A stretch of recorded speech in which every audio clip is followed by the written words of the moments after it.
United Nations Security Council is scheduled to vote on a resolution this afternoon demanding that Israel stop building settlements. But now there are signs that the vote may actually be postponed. The resolution insisting all settlement activity in the occupied Palestinian territories should cease immediately. President-elect Donald Trump is calling for a veto. David Lee Miller live in our New York newsroom with more. David, what do we know about this vote? Greg, there's still a great deal of uncertainty about what's going to play out during the next few days, but Fox News has learned from Western and Arab diplomats that the vote on the resolution will likely be postponed. And just moments ago, the Reuters news agency did report that the vote is going to be postponed indefinitely. The Egyptian ambassador circulated the draft resolution yesterday for today's initially scheduled vote, but the Egyptian president has apparently put a hold on that vote. Sources tell Fox that he was concerned about the pressure this was putting on the United States, which still had issues with the text, creating the potential prospect of a U.S. veto. Nevertheless, many in Israel today holding their breaths, waiting to see what the U.S. would do. Israel's prime minister took to Twitter in the middle of the night to send a message to the U.S. He said, and I quote, "The U.S. should veto the anti-Israeli resolution at the UN Security Council on Thursday." And moments ago, before this latest development about the postponement, we talked with a spokesman for Israel's prime minister who said the uncertainty about the outcome of the vote is a distressing sign. I don't think anybody knows how this resolution is going to play out at the current moment.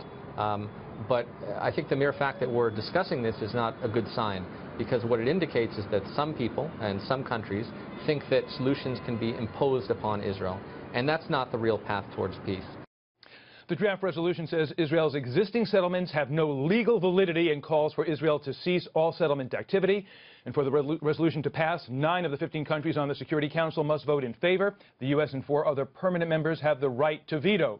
Israel's UN ambassador to the UN, who would likely speak at a Security Council meeting on this subject if one is held, has called the proposed resolution the peak of hypocrisy, adding it will do nothing to promote a diplomatic process and only reward the Palestinian policy of what he called incitement and terror.